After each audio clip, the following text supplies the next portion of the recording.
Hi hello friends, welcome to gardening tips Tamil. இன்றைக்கி நம்ம சேனலில் நம்ம ரோஜா செடி வந்து எப்படி பிளான்டிங் பண்ணுறது அப்படிங்கிறத பார்க்கலாம்.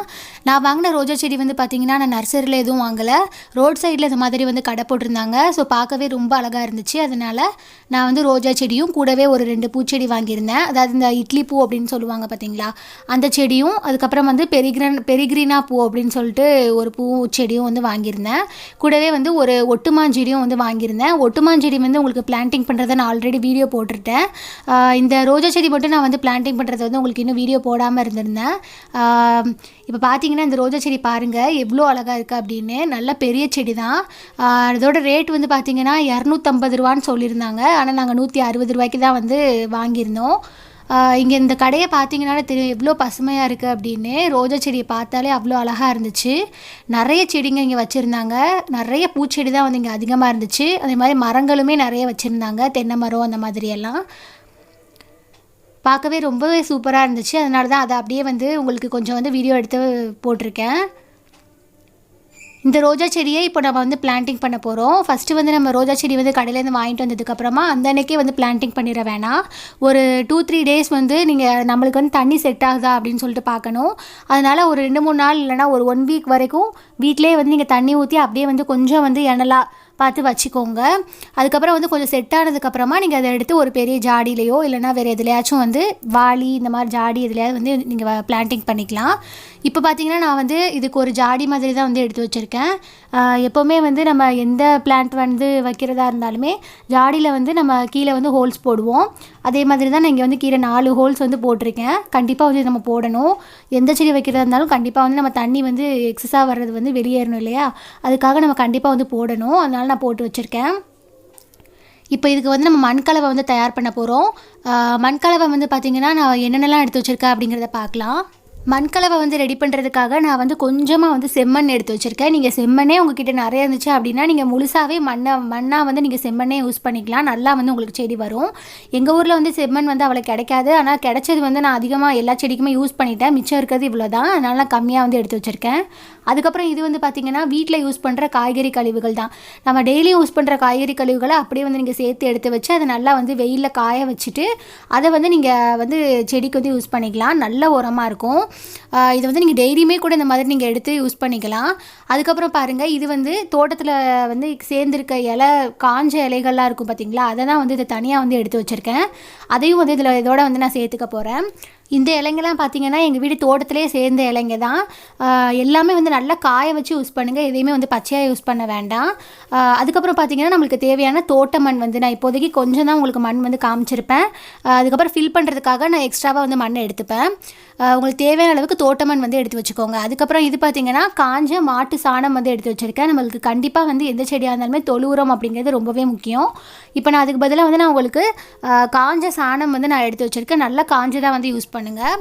அதுக்கப்புறம் பார்த்திங்கன்னா நமக்கு இதை தவிர்த்து தேங்காய் நாரும் வந்து நான் எடுத்து வச்சுருக்கேன். தேங்காய் நார் வந்து உங்களுக்கு கோகோ பிட் அப்படின்னு சொல்லிட்டு உங்களுக்கு கடைகள்லையுமே வந்து கிடைக்கிது. நர்சரி அந்த மாதிரி இடத்துல வந்து கிடைக்கும். அந்த மாதிரி இருந்துச்சு அப்படின்னா நீங்கள் அதையும் யூஸ் பண்ணிக்கலாம். அப்படி வந்து இல்லை அப்படின்னா நீங்கள் தேங்காய் உரிக்கும் போது அந்த நார்லாம் சேரும் இல்லையா, அந்த நாரெல்லாம் வந்து நீங்கள் தனியாக எடுத்து வச்சு அது சின்ன சின்னதாக வந்து கட் பண்ணி கூட நீங்கள் யூஸ் பண்ணிக்கலாம். இப்போ அந்த மாதிரி தான் நான் வந்து எடுத்து வச்சுருக்கேன். இப்போ இது எல்லாத்தையும் வச்சு எப்படி வந்து மண்கலவை ரெடி பண்ணுறது அப்படிங்கிறத பார்க்கலாம். ஜஸ்ட்டு வந்து எல்லாத்தையுமே வரிசையாக வந்து ஒவ்வொரு லேயராக வந்து நீங்கள் போட்டுக்கிட்டே வரணும். இப்போ பார்த்தீங்கன்னா நம்ம ஃபஸ்ட்டு வந்து நம்ம எடுத்து வச்சுருக்க தோட்ட மண் அதோடு நான் செம்மண்ணே சேர்த்து கலந்துட்டேன். ரெண்டையுமே சேர்த்து ஃபஸ்ட்டு லேயரில் வந்து நான் போட்டிருக்கேன். அடுத்த லேயரில் வந்து பார்த்திங்கன்னா நம்ம எடுத்து வச்சுருந்த இந்த காஞ்ச இலைகள் எல்லாம் இருந்துச்சு இல்லையா, அந்த காஞ்ச இலைகள்லாம் வந்து பார்த்திங்கன்னா நல்ல உரம் நம்மளுக்கு. அதில் வந்து பார்த்திங்கன்னா முருங்கை இலை, கருவேப்பிலை இலை, கொடுக்காப்பள்ளி இலை, இந்த மாதிரி நிறைய இலைங்க வந்து இதில் இருக்குது. இப்போ இது எல்லாத்தையுமே சேர்த்து நம்ம காய்கறி கழிவுகளும் எடுத்து வச்சுருந்தோம் இல்லையா, அதெல்லாம் காஞ்சது, அதை ரெண்டத்தையுமே சேர்த்து 2வது லேயரில் வந்து நான் போட்டிருக்கேன். போட்டுட்டு கடைசியாக வந்து நம்ம எடுத்து வச்சுருந்த அந்த காஞ்ச மாட்டு சாணத்தை இதில் வந்து போட்டுக்கலாம். அப்புறம் வந்து கொஞ்சமாக வந்து நம்ம மேலே மண் போட்டுக்கலாம். போட்டுட்டு கொஞ்சமாக வந்து தண்ணி ஊற்றிக்கோங்க. அது லைட்டாக ஏதாவது ஹீட்டாக இருந்துச்சு மண் அப்படின்னா கூட உங்களுக்கு வந்து அது செட் ஆகிறதுக்காக கொஞ்சமாக வந்து தண்ணி ஊற்றிக்கோங்க. தண்ணி ஊற்றியாச்சு. இப்போ வந்து நம்ம எடுத்து வச்சுருக்க அந்த ரோஜா செடியை அப்படியே வந்து எடுத்துக்கலாம். இப்போ இதில் வந்து வெளில வந்து பிளாஸ்டிக் மாதிரி கொடுத்துருக்காங்க இல்லையா, அதை மட்டும் லைட்டாக அந்த மாதிரி சிசர்ஸால் கட் பண்ணிவிட்டு அதை அப்படியே வந்து தனியாக வந்து எடுத்துக்கோங்க. இதில் பார்த்தீங்கன்னாலே தெரியும் உங்களுக்கு ரோஜா செடி நீங்கள் வாங்கிட்டு வந்தோடனே இந்த ரோஜா வந்து நீங்கள் பறிச்சிருங்க. அந்த அன்றைக்கே வந்து நீங்கள் கட் பண்ணி எடுத்துருங்க. அதை நீங்கள் அப்படியே செடியிலே வச்சுருந்தீங்க அப்படின்னா உங்களுக்கு அடுத்தடுத்து தழு வந்து வராது. இப்போ நான் கட் பண்ணி எடுத்துட்டனால எனக்கு 1 வீக்லேயே வந்து சின்ன சின்னதாக வந்து தழுலாம் வந்து வர ஆரம்பிச்சிருச்சு. இப்போ பார்த்தீங்கன்னா நம்ம மண்கலவை ரெடி பண்ணி வச்சுருக்கோம்ல, அதில் வந்து நீங்கள் இதை அப்படியே வந்து உள்ளே வச்சு இதை அப்படியே செட் பண்ணணும். இப்போ கீழே உள்ளதை மட்டும் பார்த்தீங்கன்னா லைட்டாக அந்த மண்ணை வந்து கொஞ்சம் கொஞ்சம் உடச்சி விட்டுக்கோங்க. உடச்சி விட்டுட்டு அந்த வேர் பகுதி வந்து நீங்கள் கட்டாயிராமல் கொஞ்சமாக வந்து உடச்சி விட்டுக்கோங்க. உடச்சி விட்டுட்டு மீதி இருக்க பகுதி எல்லாத்துலேயுமே நம்ம தோட்ட மண்ணையும் அந்த தேங்காய் நாரையும் வச்சு நம்ம ஃபில் பண்ண போகிறோம். இப்போ பாருங்கள் ஃபுல்லாக அந்த மாதிரி லைட்டாக உடச்சி விட்டாச்சு. அப்போ தான் இந்த 2 மண்ணுமே நம்மளுக்கு ஒன்றா வந்து செட் ஆகணும். அதுக்காக தான் இப்போ மேலே இருக்க பகுதியில் நான் எடுத்து வச்சுருக்க அந்த தேங்காய் நாரை வந்து நான் ஃபுல்லாக வந்து ஃபில் பண்ணிக்கிறேன். இப்போ பார்த்தீங்கன்னா நம்மளுக்கு கிட்டத்தட்ட ஜாடி வந்து ஃபில் ஆயிடுச்சு. மீதி இருக்க பகுதியை ஃபுல்லாக வந்து நீங்கள் தோட்ட மண்ணால் ஃபில் பண்ணிக்க வேண்டியதான்.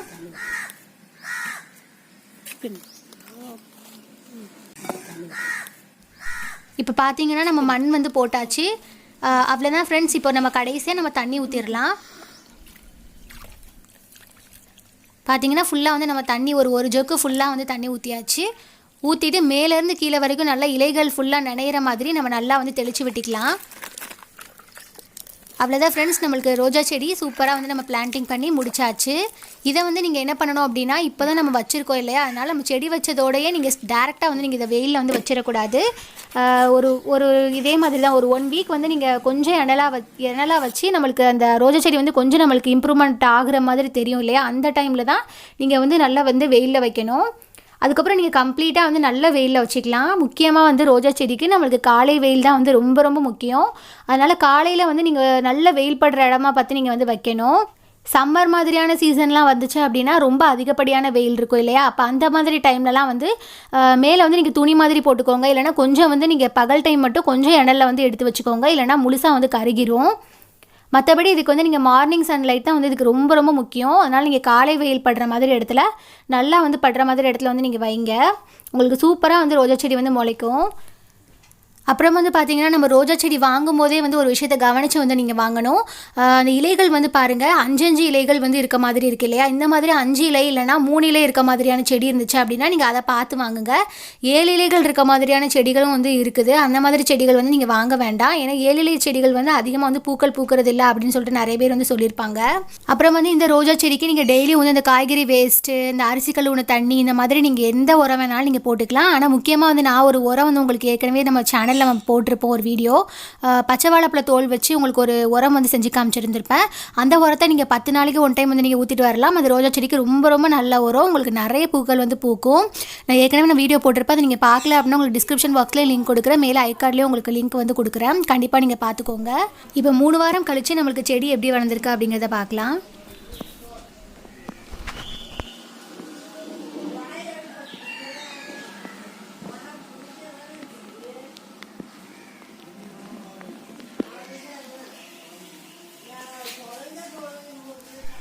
ஸோ இந்த மாதிரி நீங்கள் கண்டிப்பாக ட்ரை பண்ணி பாருங்கள். உங்களுக்கு கண்டிப்பாக வந்து நிறைய பூக்கள் வந்து பூக்கும். ரோஜா செடியும் வந்து ரொம்ப நல்லாவே வந்து வளரும். இந்த வீடியோ உங்களுக்கு கண்டிப்பாக பிடிச்சிருக்கும்னு நினைக்கிறேன். ஸோ பிடிச்சிருந்தா லைக் பண்ணுங்கள், உங்கள் ஃப்ரெண்ட்ஸ்க்கும் ஷேர் பண்ணுங்கள். அண்ட் மறக்காமல் நம்மளுடைய கார்டனிங் டிப்ஸ் தமிழ் சேனலை சப்ஸ்கிரைப் பண்ணிடுங்க. Thank you friends.